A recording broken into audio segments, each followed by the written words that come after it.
Faltan 5 minutos para las 10 de la mañana. Como habíamos anunciado más temprano, está aquí con nosotros Diego Fischer. Ustedes lo conocen, es periodista, es escritor, es biógrafo también. Diego, ¿cómo estás? Buen día. Buen día, un gusto estar contigo acá, Leandro. Y bueno, si te gusta el término, cuadra. Autor de A mí me aplauden, una biografía de China Zorrilla que salió en diciembre, ¿no? A los últimos días, días de noviembre. Sí, por allí. Últimos días de noviembre. Pero yo decía que sos biógrafo, además de periodista y escritor, porque ya has escrito más de una biografía. ¿Cómo es ese trabajo? ¿Te gusta identificarte con eso o te parece que es parte de un trabajo más amplio de periodismo? No es que me lo haya propuesto, se dio de esa manera. Está bien hacerla como biografía, la tercera. La primera fue la de don Antonio Lucich, sí. La segunda fue la de Juana de Ibarburu, y esta es la tercera, la de China Zorrilla. De por medio hubo otros libros, ¿no? Que Tupé, en fin, más que, sin lugar a dudas son biografías, pero más que proponerme trabajar ese género, lo que me he propuesto es buscar aspectos desconocidos de historias conocidas, o de personajes conocidos. El caso de que Tupé es creo que es elocuente, ¿no? Un hecho conocido, el hecho, pero no los detalles. No solo algunos detalles, sino las verdaderas razones y todo el trasfondo y el contexto de ese hecho, ¿no? Estamos hablando del duelo entre Washington Beltrán y José Valle Ordóñez. Exactamente. En el caso de don Antonio Lucich, bueno, fue un personaje que a mí me cautivó cuando empecé a investigar sobre los pioneros de Punta del Este, y me di cuenta que en el Uruguay había personajes propios de novelas que, si las hubiera tomado Hollywood, hubiera hecho grandes o mega producciones. Claro. Y sin embargo es un uruguayo, hijo de croatas, que bueno, su obra, o por lo menos una pequeña parte de su obra, está allí, que es el bosque lo que queda del bosque de Punta Ballena. Y bueno, ni que hablar de Juana de Ibarburu, que es el ícono por excelencia de la literatura uruguaya de todas las generaciones, o por lo menos de la gran mayoría de las generaciones, y no había una sola biografía escrita sobre ella, ¿no? Son esas contradicciones que hay en el Uruguay, o esas cosas que uno no entiende por qué. Bueno, felizmente que no existen, porque me permiten trabajar. Hay una técnica para investigar y escribir luego una historia así. Trabajo. Hay un trabajo.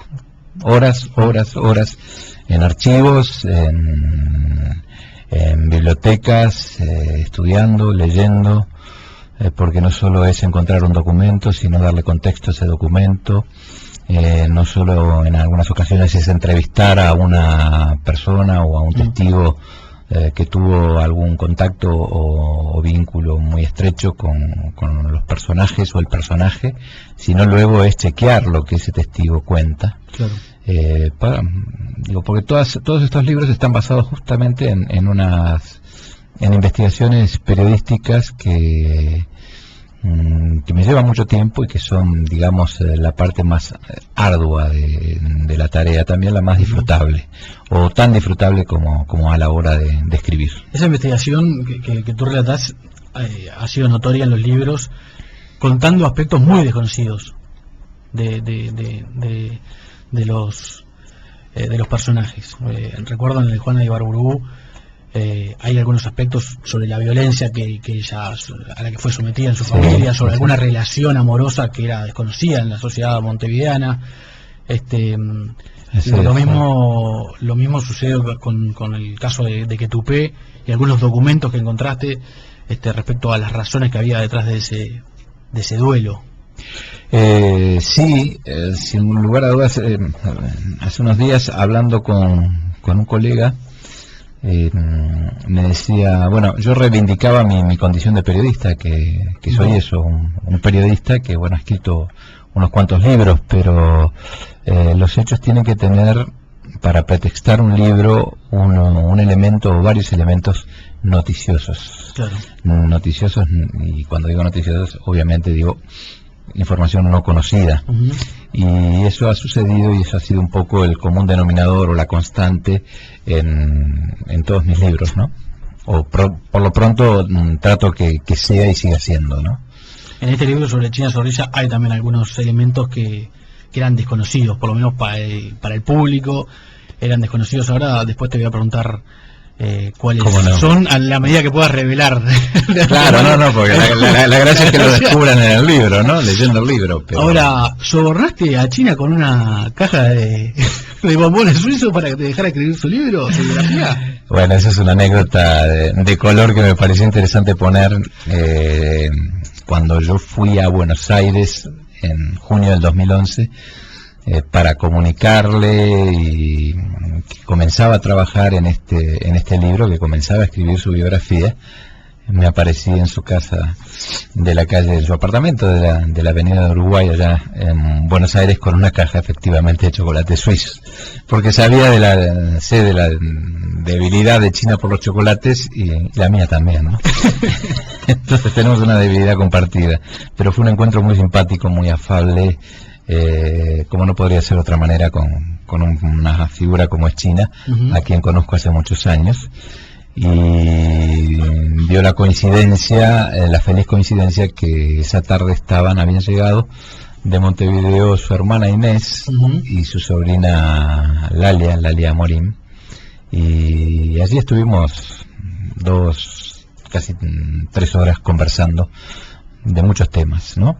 Que fue, aclaro, porque me parece importante, el único contacto, la única charla que yo tuve con China para hacer este libro.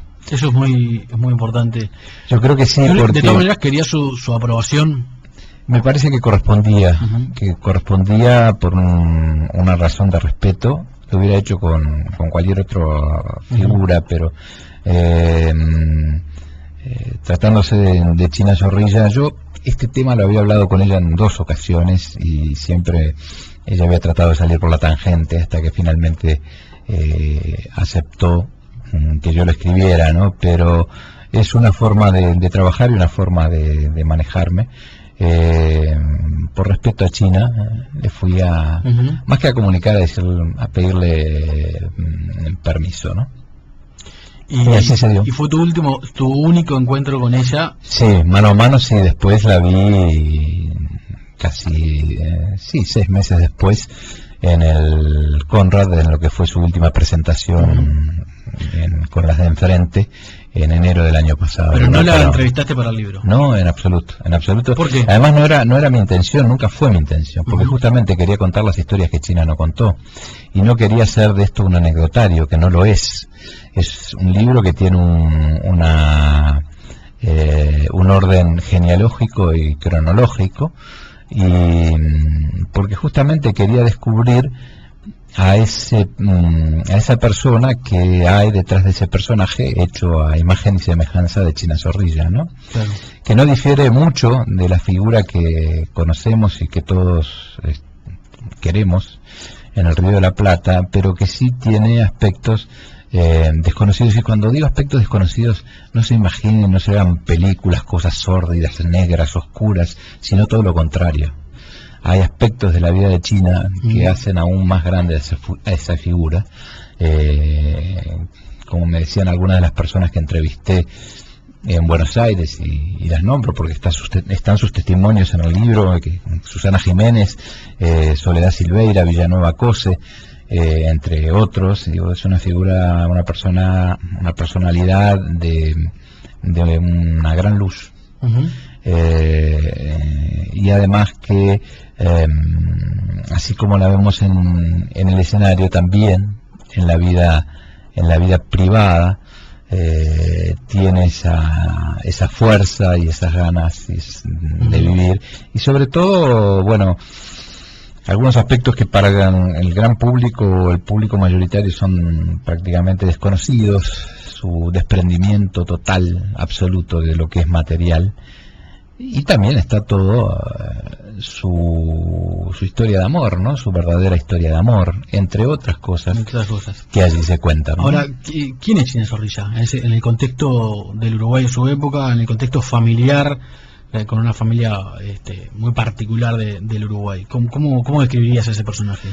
Yo te diría que es heredera de una familia que ha marcado mucho al Uruguay, muy enraizada en lo mejor que ha tenido el Uruguay, y que en la generación que a ella le corresponde es la figura emblemática, ¿no? Estamos hablando de don Juan Zorrilla de San Martín, el patriarca de Punta Carretas. Estamos hablando de su padre, José Luis Zorrilla, y estamos hablando, bueno, de China en la generación que a ella le ha tocado vivir, ¿no? Junto con sus 4 hermanas, ¿no? Donde también hay otras figuras de enorme talento y prestigio, como fue Gumita, claro, su hermana mayor, también Inés, escultora. Todas las Zorrillas se han destacado siempre por habilidad en las artes, en las letras, pero bueno, sin duda, China es China. Y China encarna lo mejor de un Uruguay que ya no está. Encarna esa cultura, esa educación, y no con una mirada aristocrática ni distinguida, como puede pensarse, ¿no? La familia Zorrilla de San Martín es una familia, por lo pronto lo era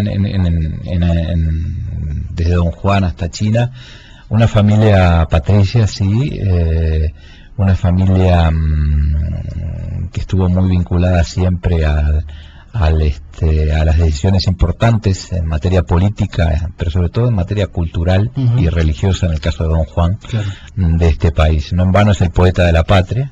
Su padre es una figura, yo no digo desconocida, porque su obra está en todas las calles de Montevideo y en buena parte de Buenos Aires, pero la persona de José Luis Zorrilla de San Martín para las generaciones nuevas es absolutamente desconocida, y es una figura propia del Renacimiento. José Luis Zorrilla es un hombre que merece por sí solo un libro. Hay alguno escrito, pero tuve la enorme fortuna de acceder a su archivo, que está en el Archivo General de la Nación, y leer las cartas, las conferencias, las cartas que recibía, las cartas que le enviaba, la correspondencia con su padre, con figuras de enorme prestigio del mundo intelectual, a nivel universal, ¿no? No estamos hablando solamente de los intelectuales uruguayos, y bueno, uno se encuentra con una persona verdaderamente una figura típica del Renacimiento, ¿no?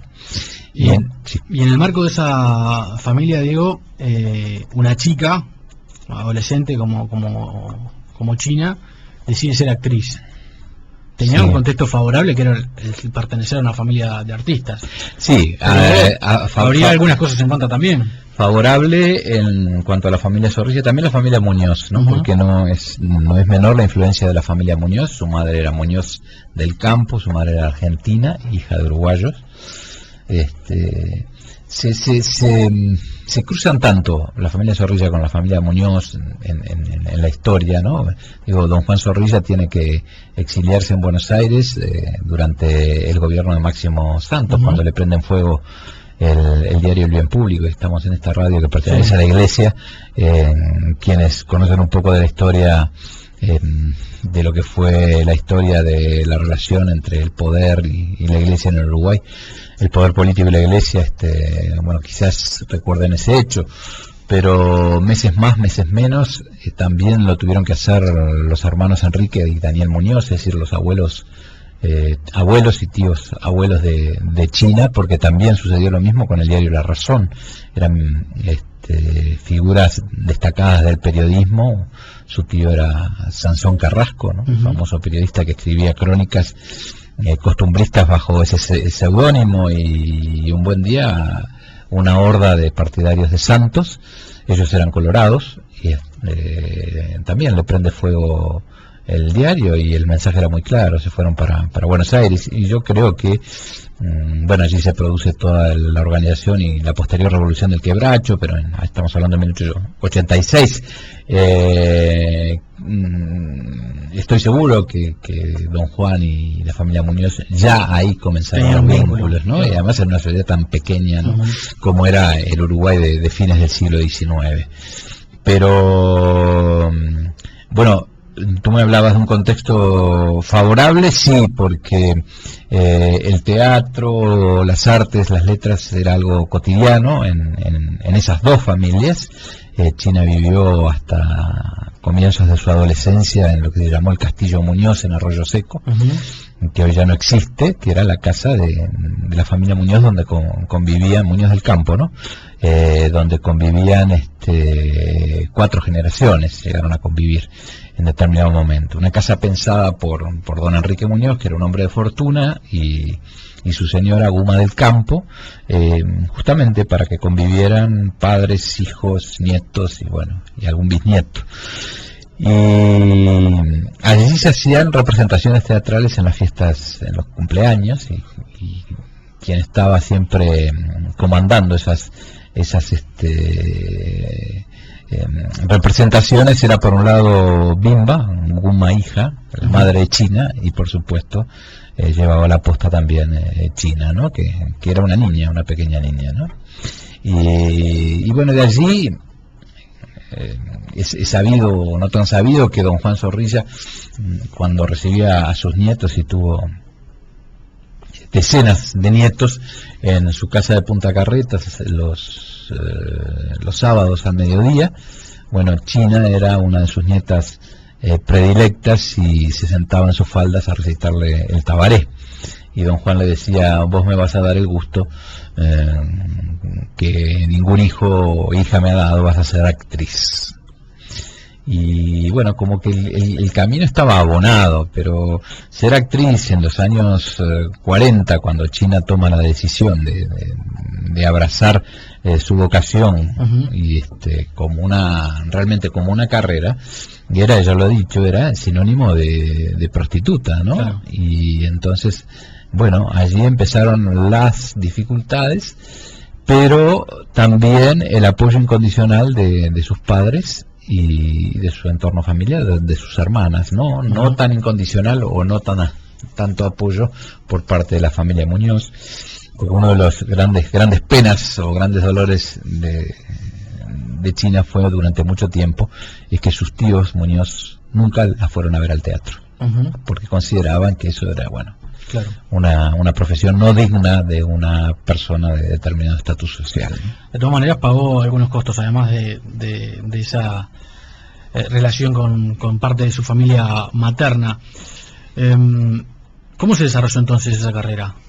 Y esa carrera se desarrolló primero con un éxito impresionante en el Viejo Sodre en 1943, cuando ella protagoniza la Anunciación a María de Paul Claudel, que es una obra desde el punto de vista dramático muy compleja, y que ella estaba vinculada a la Asociación de Estudiantes Católicos, y en ese marco se realiza, próximo a la Navidad, en 1943, esa función que agota el Sodre, que también era el viejo Teatro Urquiza, un teatro enorme de 1000 y tantas localidades, y en el momento que recibe y siente la primera ovación del público, ella se hace la promesa de que al teatro va a dedicar su vida.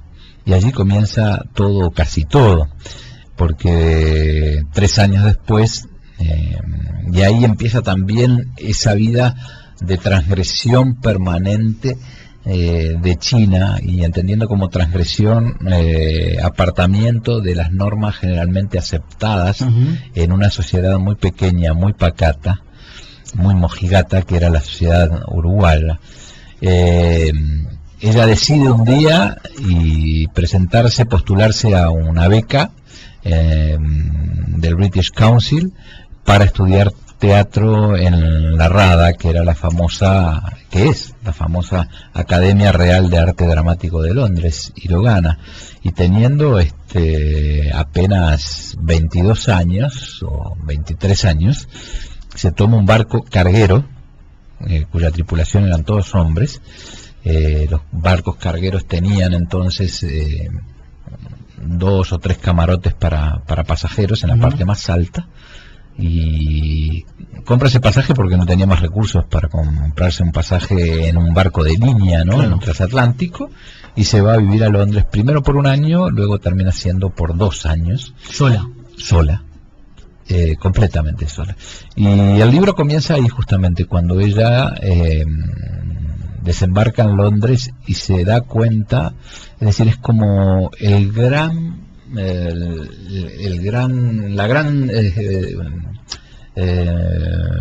baño de realidad.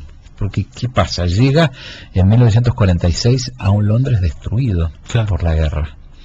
No nos olvidemos que durante año y medio Londres fue bombardeado permanentemente por la aviación nazi. Y quedaban los escombros y quedaban las grandes las cicatrices de una ciudad arrasada por la guerra, pero también estaba toda la dignidad y el orgullo de los ingleses por superar ese drama terrible que fue la Segunda Guerra Mundial. Y ella, que llega de Montevideo vistiendo prolijamente todo un ajuar que especialmente le había hecho su madre, Bimba, siente vergüenza de vestir correctamente, no lujosamente, porque tenía tenía el abrigo adecuado, tenía zapatos en buenas condiciones, nuevos, frente a los habitantes de una ciudad que andaban prácticamente en harapos o con ropa muy gastada, ¿no? Y bueno, y ahí ella se enfrenta a una realidad y es tratada como una inglesa más, ¿no? Tiene su cartilla de racionamiento, donde solo puede comer o comprar, mejor dicho, o cambiar determinada cantidad de panes a la semana, una pata de pollo, en fin, una dieta extremadamente rigurosa, ¿no? Y escasa, y austera. Y sin embargo ella señala que esos años fueron absolutamente fundamentales en su vida, porque le cambió la forma de ver y entender al mundo. Porque fíjate el contraste, Leandro. Ella venía de un Uruguay que se había favorecido, y vaya como de esa guerra, de esa guerra. El Uruguay nunca exportó tanta carne, lana, cuero, el famoso corned beef, que en esos años el Uruguay vivía la siesta y la prosperidad que bueno, lo caracterizó durante varias décadas, en los años de la Suiza de América, todo eso, donde las consecuencias de la guerra, ¿cuáles habían sido? Bueno, escasez de combustible, sí, la escasez de productos suntuarios importados, sí, pero por otro lado una prosperidad muy importante, muy grande, y un clima de paz y una democracia plena, no porque en Inglaterra no existiera una democracia, pero no existía ni la paz ni la abundancia que aquí había. Entonces ese contraste a ella le hace cambiar la visión que tiene del mundo y de la vida. Hay una anécdota que creo que es muy elocuente y que muestra de dónde venía ella y a dónde estaba. Sus amigas del Sacré-Cœur le habían regalado, como por el viaje, le habían no sé si comprado o hecho especialmente un traje muy abrigado por si se iba a esquiar a los Alpes suizos. Y ella ese traje lo usa como pijama, porque no había calefacción en un Londres donde las temperaturas llegaban por la noche a 14 grados bajo cero, ¿no? Entonces eso creo que muestra claramente la realidad a la que se enfrentaba día a día. Sí. Eso fue el comienzo, de alguna manera, de la transformación en un personaje tan universal como es China Zorrilla, de los personajes uruguayos es uno de los más universales, digamos. Sí, sin duda. Yo creo que es la única, por lo menos hasta ahora, gran estrella que ha dado el Uruguay. Pero además con una capacidad de visión global que tampoco es común en nuestro país. Hoy en día no es común, pero en la generación a la que perteneció China creo que sí, porque de esa misma generación, a esa misma generación pertenece Taco Larreta, otra figura también excepcional. Y hay una cosa que yo fui descubriendo en la investigación, y es que la generación de China, con Taco, con una serie de figuras, Atahualpa del Siopo, fueron los creadores del teatro uruguayo. Y atención con esto, porque algunos se puede llamar a sorpresa. Sí, antes de la irrupción de esa generación de notables, cuyas figuras emblemáticas son estas que estamos nombrando, el teatro en Uruguay no existía prácticamente. Entonces, cuando yo empecé a investigar, digo, pero ¿cómo? Lo que había antes era alguna compañía pequeña, independiente, y venía fundamentalmente teatro porteño, el mal teatro porteño de la calle Corrientes, ya entonces lo había. Y bueno, y después venían las grandes compañías españolas, algunas muy buenas, entre ellas la de Margarita Xirgu, y otras no tanto, pero no había un teatro nacional. Y coincide con el regreso de China de Londres, la creación un poquito antes, la fundación de la Comedia Nacional, pero la creación de la EMAD, de la Escuela de Arte Dramático, que dirigió desde el comienzo Margarita Xirgu, que estaba en Buenos Aires, que fue prohibida por Perón, y por eso viene al Uruguay. Pero además surge ese mismo año, en el 49, meses más, meses menos, el Teatro El Galpón, y surge el Club de Teatro, donde está Taco Larreta. Entonces se da ese fenómeno que a una velocidad, es muy interesante ver la visión de los políticos de aquel entonces. Hay varias figuras claves, pero hay una sobre todo que es la de Justino Zavala Muniz, escritor de Cerro Largo, porque capaz que nos están escuchando, que también tuvo mucho contacto en su momento con Juana de Ibarburu. Fue ministro, fue legislador por el Partido Colorado, pero presidió la Comisión de Teatros Municipales de la Intendencia, y fue junto con Ángel Curoto quienes crearon y timonearon durante más de una década la Comedia Nacional. Pero ¿cuál era la visión de estos hombres? El teatro es un instrumento muy idóneo para difundir la cultura y la educación, y complementar la educación de la gente.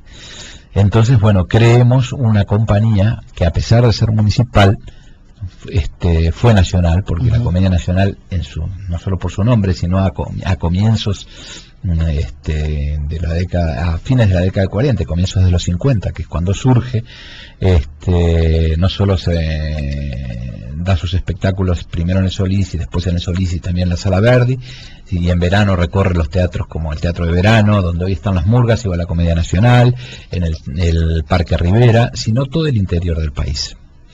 Y se implanta en los programas de estudio de literatura la obligación, a partir del segundo año de liceo más o menos, de que los alumnos tienen que asistir por lo menos 2 veces al año al teatro, a ver la obra que quieran, cualquier obra, pero después la tienen que discutir y analizar en clase. ¿Y qué crea eso? Eso crea toda esa generación de, cuando se decía que el público montevideano era muy teatrero, pero surge de ahí. Surge de ahí. Incentivo a... Claro. ¿Y a qué actores iban a ver? Iban a ver a China Zorrilla, a Alberto Candó, a Taco Larreta, a Enrique Guarnero, a Ducho Esfer, a Huber Salcedo, a esas figuras fundamentales del teatro. Y eso creo no solo un público asiduo y que consumía con avidez espectáculos teatrales de calidad, primero del repertorio nacional y después universal, sino también creó una generación de críticos teatrales. Eso es todo un hecho en el que China y sus compañeros jugaron un papel fundamental. Vamos a hacer una pausa, vamos a seguir hablando de China Zorrilla y vamos a hablar un poco sobre el impacto de China en el exterior y también de su vida íntima.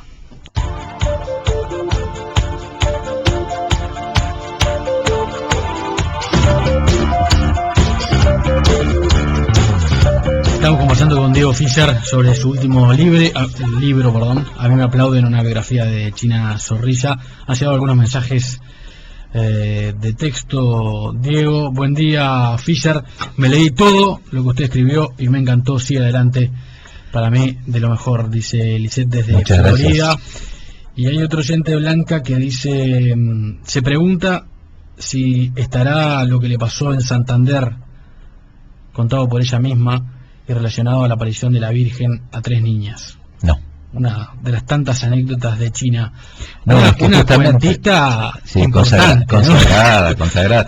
¿Cuánto hay de fantasía y cuánto hay de verdad? Entonces, bueno, eso fue interesante. De China. A China le han sucedido a lo largo de la vida cosas absolutamente increíbles, sí, que suenan a cuento y no lo son. Claro. Ella ha tenido la habilidad de además condimentarlas con ese don especial que tiene de contar la misma historia 10 veces y hacerla aparecer como diferente las 10 veces cada vez. Claro. Entonces, toda historia china tiene una raíz verdadera. ¿Dónde empieza la fantasía o los agregados de ella? Yo le he escuchado a China contar que le insistió a Dustin Hoffman de que trabajó viajara a Los Ángeles para trabajó con Dustin Hoffman, pequeño papel que le habían ofrecido en el graduado. El graduado. Sí, le he escuchado que pasó una Navidad con Serrat en Madrid. Es cierto. Mano a mano comiendo un pollo al horno. Es cierto. Es decir, una mujer... su aventura o su no sé qué con Denny Kaye es absolutamente cierto. Una mujer que llegaba, es tal el magnetismo, y sobre todo en su juventud, a ese magnetismo había que sumarle la elegancia y la belleza, que era una mujer que era invitada frecuente cuando estuvo viviendo en Nueva York a las fiestas más importantes de Manhattan, de las figuras más renombradas, y era llegar China, como lo describe un testigo privilegiado de esa época, que es Carlos Perciavale, con quien coincidieron esos años en Nueva York, y era llegar China a esos lugares muy sencillamente vestida, con la elegancia propia de ella, y se formaba rueda en torno a ella. Para escucharla. Sí, y podía estar la modelo más famosa y divina de la época, y pasaba a estar en un segundo plano. Pero eso más de una fuente me lo ha confirmado, que ¿no? Tiene en persona un encanto que va más allá de lo del escenario, cosa que no es tan común en los actores o en las actrices, que muchas veces son descollantes arriba de un escenario, pero en el trato personal uno puede quedarse con la sensación de que son menos de lo que uno esperaba. No es común que tengan ese despliegue también en privado. Es una mujer tocada por la varita mágica, o tiene ese don de, que lo podemos llamar carisma, ángel, magnetismo, todos los sinónimos que quieras, póneselos, que le van y le quedan bien. Realmente es una mujer que además ha sido audaz, con unas convicciones y unos principios morales y éticos impresionantes, que también es como de otra época, ¿no? No porque los principios ya han envejecido, sino porque lamentablemente a veces no se aplican, o no se están, las conductas no están regidas por la ética. Una mujer, yo te digo que para este libro entrevisté y me reuní con unas 40 personas aproximadamente, tanto en Argentina como aquí obviamente en Montevideo y hasta en Madrid. Y no hubo una sola persona que hiciera un comentario negativo sobre China.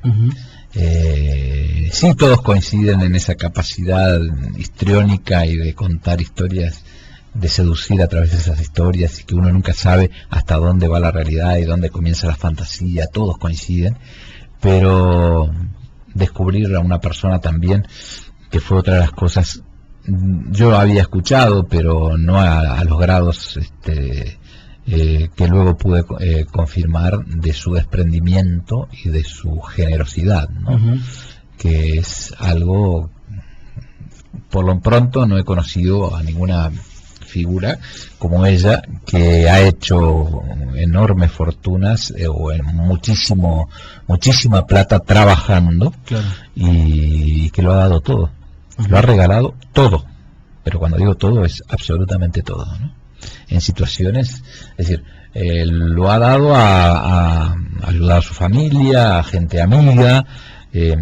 Para ponerte una situación que se daba muy cerca aquí de la radio, cuando existía el Teatro Odeón y funcionaba el TCM, el Teatro de la Ciudad de Montevideo, que ella junto a Taco Larreta y Enrique Guarnero habían fundado. En aquella época los lunes se pagaba lo que se llama el borderó, que no es otra cosa que el producido de la venta de entradas y lo que le corresponde a cada actor. Y era llegada la hora del pago del borderó y entraban en fila varias personas a hablar con China, para reclamarle o pedirle el pago de la pensión, otro los medicamentos, otro dinero o plata para los alimentos, en fin. Ella terminaba repartiendo y muchas veces tenía que pedirle prestado a sus compañeros de elenco plata para tomarse el 116 o el 118 en aquella época, para ir a su casa del 21 de septiembre, ¿no? Eso en Montevideo, cuando ella trabajaba y no ganaba grandes sumas. Eso se multiplicó de forma increíble y sideral cuando alcanza el éxito en Argentina y comienza a ganar mucha plata, ¿no? Es una cosa que llama poderosamente la atención, ¿no?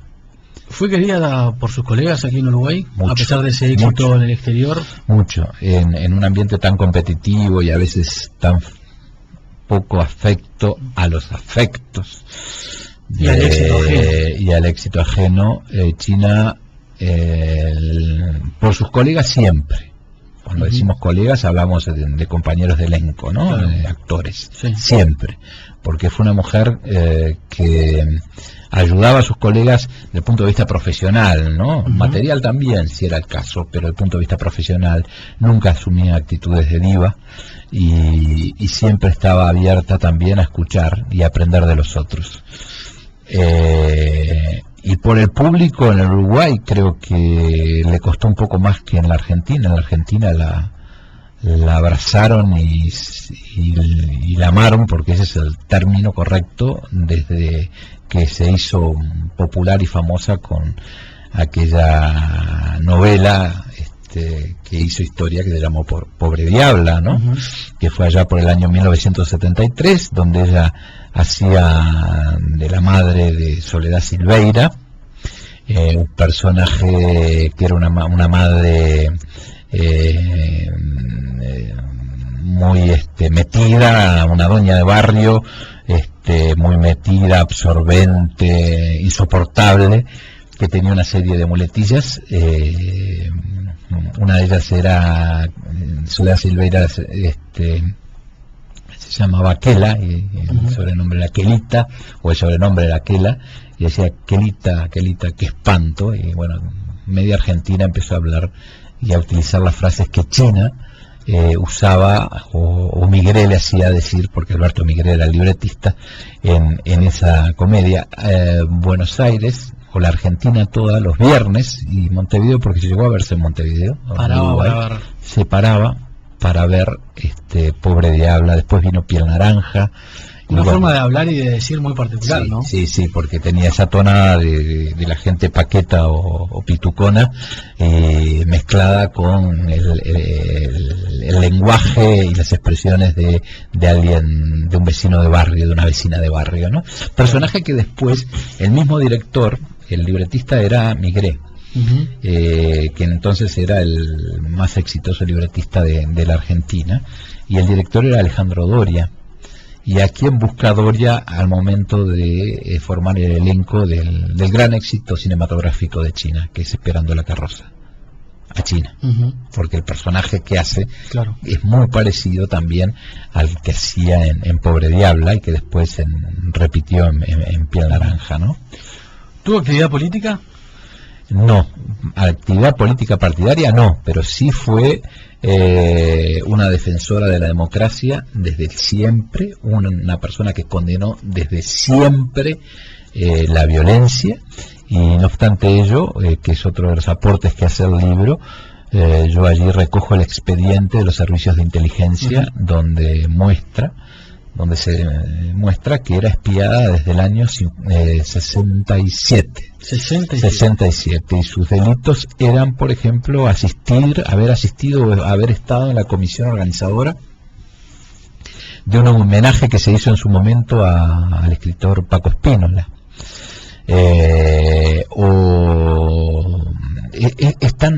Claro, pasado el tiempo uno se tiene que reír de estas cosas, ¿no? Porque es tan grotesco, tan mamarrachesco, mal escrito, porque además las faltas de ortografía que hay en esos informes de la inteligencia de esa época, donde, bueno, se dan detalles, la seguían paso a paso. China tuvo... la seguían en Montevideo y en Buenos Aires.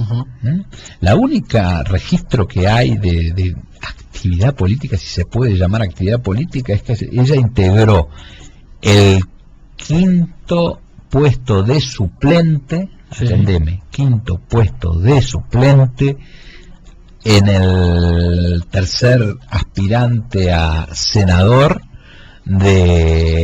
por el PDC. En las elecciones del año 71. Claro. Esa es una presencia absolutamente simbólica. Claro. Y además una mujer que siempre, tuvo muy claro lo que eran la postura frente al autoritarismo que iba ganando el Uruguay, y a la violencia también, porque ojo, no solamente fue una persona que fustigó la dictadura, sino también a toda esa violencia y al movimiento guerrillero que previamente desplegó sus acciones terroristas en este país. Pero además ella, y ahí está contado, hay un episodio muy dramático, en el año 76, unos meses después, poquito después del asesinato de Gutiérrez Ruiz y de Michelini, ella estuvo a punto de correr la misma suerte. Y bueno, allí se cuenta la historia como terminó. En ese caso ella, tuvo la enorme suerte de no correr, de no tener el mismo destino que tuvieron estos dos compatriotas, ¿no? Y simplemente por ser quien era, una mujer de un carisma enorme, con una llegada extraordinaria a las clases populares, pero también a los sectores más altos de la sociedad. Y en el caso de Argentina, esos sectores la recibieron y la abrazaron como una más, ¿no? Ingresemos brevemente en su vida más íntima, que quizás sea más desconocida. Ella habló muchas veces de un gran amor de su vida, porque una de las interrogantes es ¿por qué nunca se casó? ¿Está develado ese misterio? Sí. El gran amor de su vida fue Juan Alberto Capurro Fonseca, a quien lo apodaban Poro.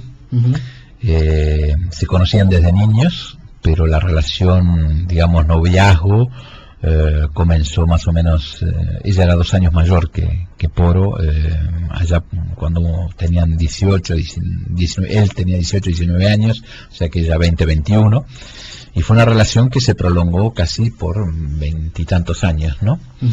Que tuvo un noviazgo no oficial en cuanto a que no se formalizó de acuerdo a las normas de la época aquí en Montevideo, pero que después continuó durante esas 2 décadas largas en París, en frecuentes visitas a París, porque Capurro era un bon vivant.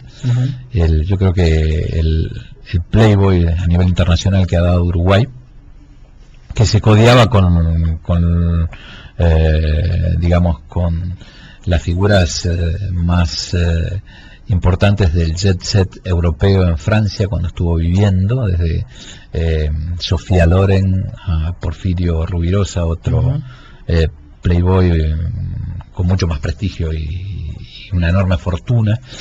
Y bueno, de ese hombre estuvo perdidamente enamorada China, y él también de China. Pero no se casaron. No se casaron. Y no se casaron, esto dicho por un testigo privilegiado que no solo fue el mejor amigo de Capurro, sino que acompañó ese noviazgo en los primeros tiempos aquí en Montevideo, y alguna que otra vez coincidieron también en París, porque ambos eran 2 figuras fuera de época, fuera de su tiempo. Claro. China no estaba dispuesta a dejar su carrera, y Capurro tampoco a llevar adelante una vida convencional, digamos, ¿no? Vivía una vida de lujo, de fiestas y de muchas mujeres, y pero realmente había lo que se llama un gran amor entre ellos 2, ¿no? No revelaríamos más de eso porque seguramente es una de las historias dentro de la historia del libro que puede ser apasionante para los lectores. Diego, para terminar, algo que a mí personalmente me llama la atención: ¿por qué China sigue viviendo en Buenos Aires en el final de su vida? Está entre Montevideo y Buenos Aires ahora. Está entre Montevideo y Buenos Aires, y por estos días estaba acá en Montevideo, está radicada acá, ¿no? Pero mantiene su casa allá, no decidió nunca venirse a vivir a Uruguay. Quizás ahora se mude para Uruguay, no lo sé. En estos momentos está, bueno, todos nos hemos enterado del susto que nos dio recientemente con felizmente ese episodio gripal que rápidamente superó, pero esa es una decisión que ella y su familia tomarán en su momento, ¿no? Claro. Gracias, Diego, por No, gracias a vos, un placer siempre conversar contigo y estar aquí en esta casa amiga, ¿no? El libro se llama A mí me aplauden, las historias que China no contó, de Editorial Sudamericana. Se presenta el fin de semana. Sí, hay 2 presentaciones este fin de semana. Mañana, fin de semana, bueno, mañana ya no. Esta semana. Mañana miércoles, ¿no? Mañana miércoles a las 20 horas en el Hotel Argentino de Piriápolis. Allí estaremos con María Inés Ovaldía, presentándolo como lo hicimos en el Museo Zorrilla en su momento. Y el sábado, entrada libre por supuesto, y el sábado a las 20 horas en el Hotel Barradas de Punta del Este. Allí vamos a estar junto a Sol y Fuentes. Así que también entrada libre, bueno, quienes estén con ganas de compartir un rato sobre esta historia de China y ver un material realmente muy lindo de fotografías, de imágenes y de películas que hemos armado especialmente para la presentación. Bueno, están todos invitados. Gracias. Gracias a vos.